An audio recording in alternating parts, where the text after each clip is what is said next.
또 한국인 납치 사건입니다. 국경은 선으로 그어져 있지만 국경 50m 캄보디아의 스캠 단지에 갇힌 한국인 실체의 범죄는 그 선을 가볍게 넘습니다. 2025년 12월 캄보디아 동부 몬돌키리 지역, 베트남 국경과 불과 50m 떨어진 한 지역에서 한국 경찰과 캄보디아 경찰이 극도로 긴박한 합동작전을 벌였습니다.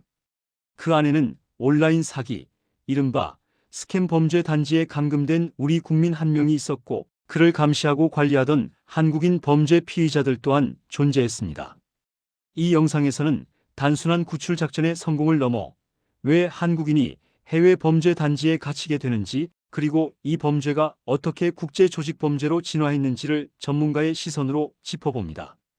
사건은 어떻게 시작됐나? 모든 것은 실종 신고에서 시작됐습니다.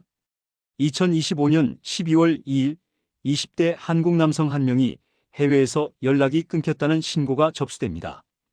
단순한 연락 두절이 아니었습니다. 지인들에게 남긴 메시지에는 나오지 못할 것 같다는 불안한 표현이 담겨 있었습니다.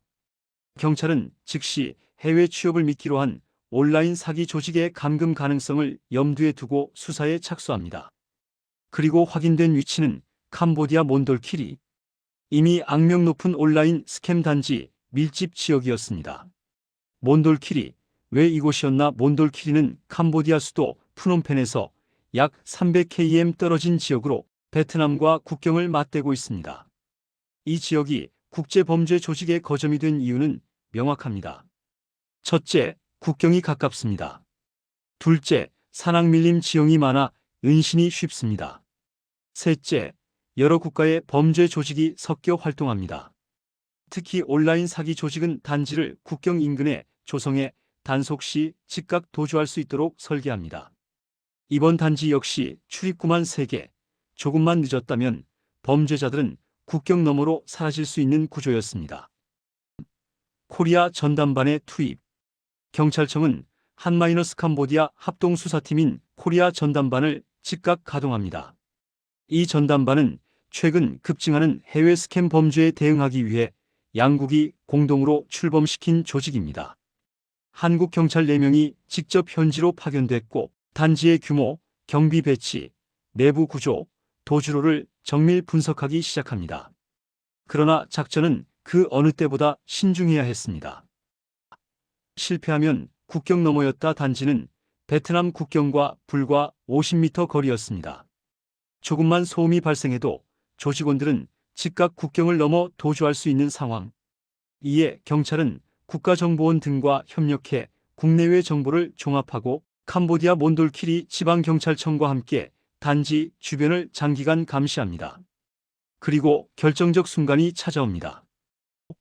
작전은 왜 앞당겨졌나? 당초 작전 예정일은 12월 20일이었습니다. 하지만 감시 도중 단지 경비원들이 도주를 준비하는 정황이 포착됩니다. 이 판단은 곧바로 결단으로 이어졌습니다. 작전은 이틀 앞당겨진 12월 18일 전격적으로 실행됩니다. 캄보디아 경찰 40여 명이 도주로를 봉쇄했고 한국 경찰이 포함된 합동팀이 단지 내부로 진입합니다. 구출과 검거, 그리고 아이러니 작전 결과는 명확했습니다. 감금돼 있던 한국인 20대 남성 1명 구출, 온라인 사기 관련 한국인 범죄 피의자 26명. 검거. 여기서 많은 이들이 놀란 대목이 있습니다. 피의자 상당수가 한국인이었다는 사실입니다. 피해자와 가해자가 같은 국적이라는 아이러니. 이는 오늘날 해외 스캠 범죄의 복잡한 구조를 보여줍니다.